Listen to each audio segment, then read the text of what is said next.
You are knowing what you are wanting. It's nice to be in a focused moment, isn't it?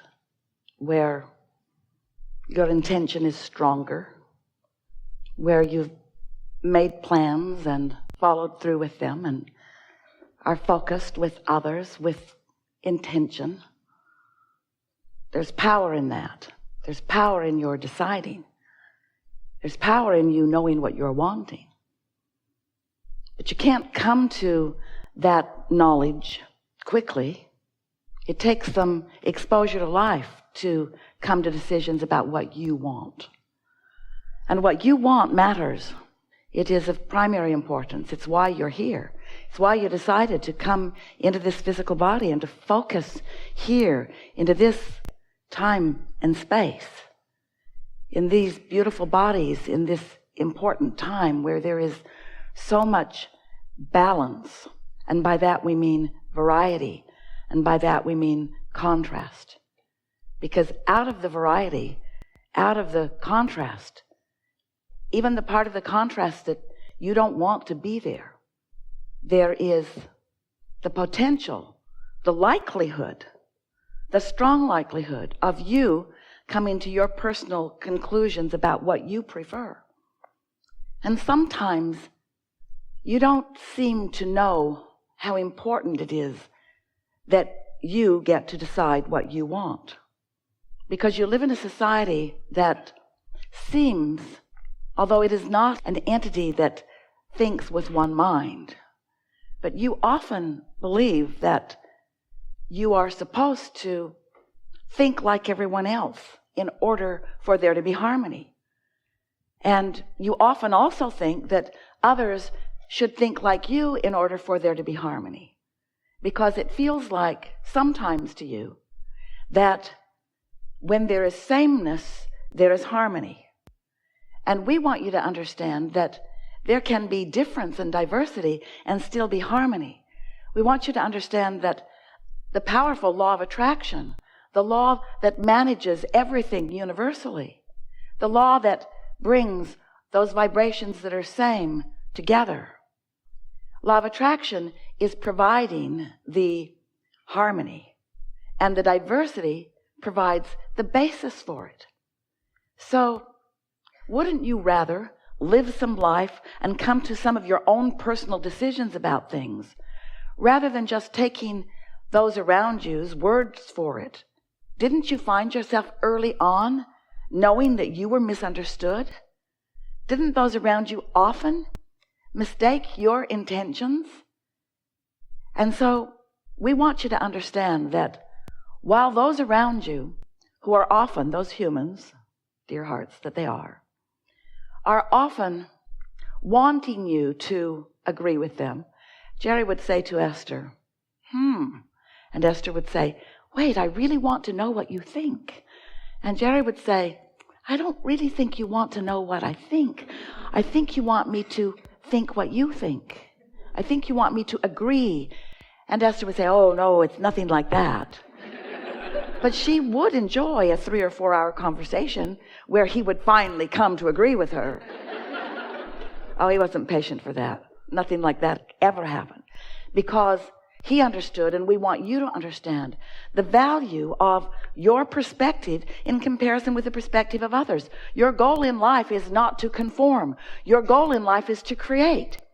And the only reason that anyone ever believes that they should or must conform is because you think that your power is in conformity. You think your power is in grouping up. You think your power is in coming together with others. And that is not the case at all.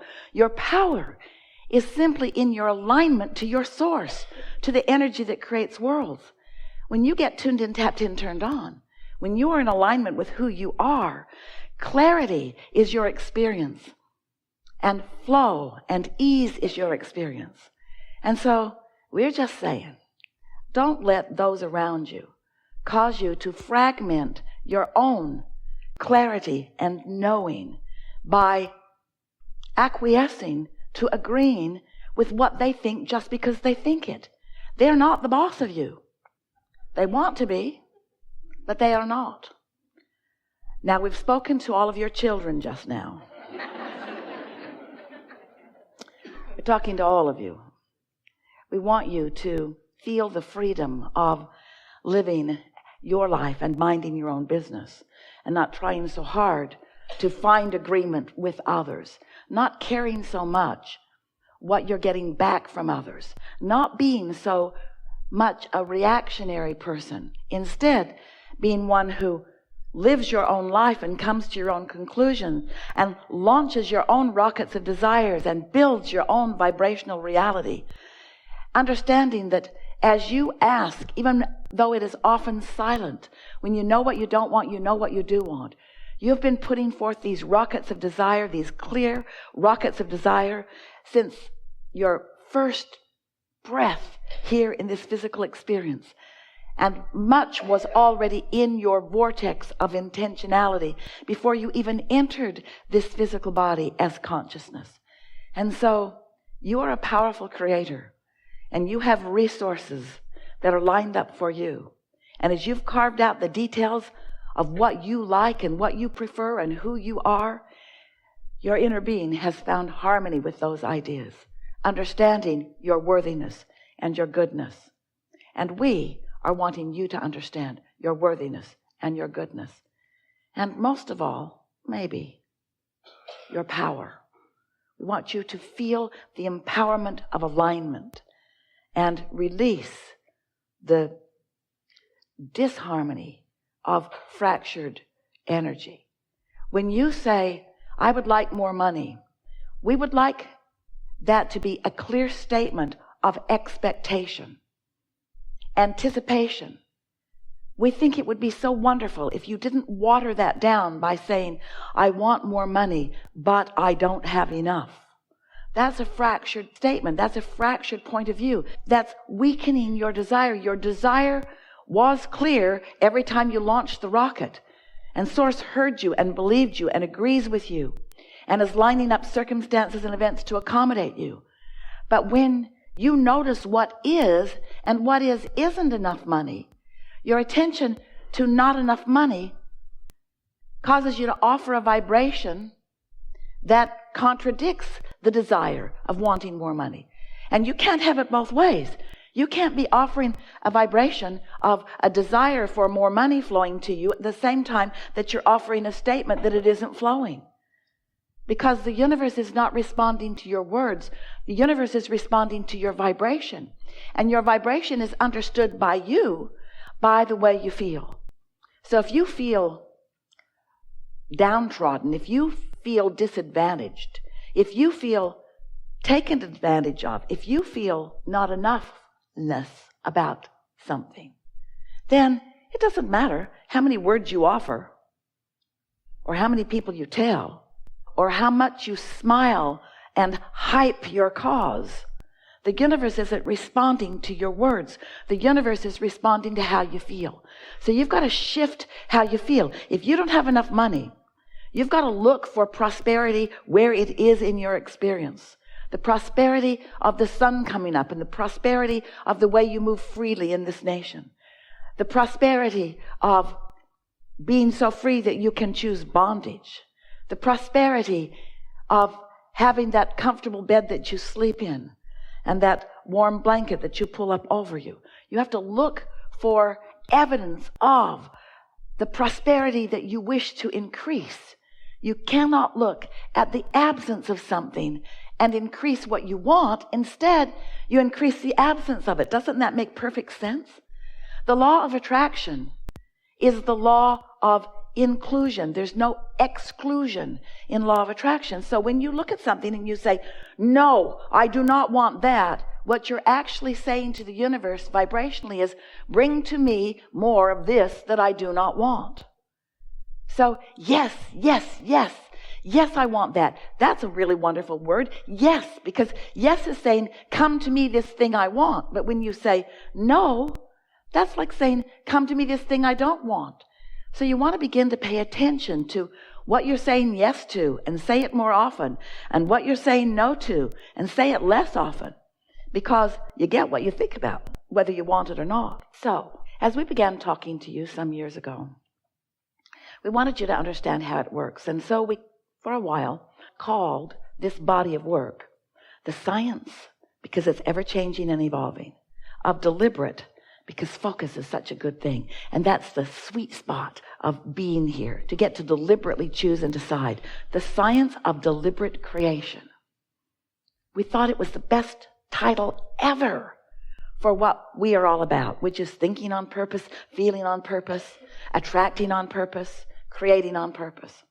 But you, dear hearts that you are, got all serious about it.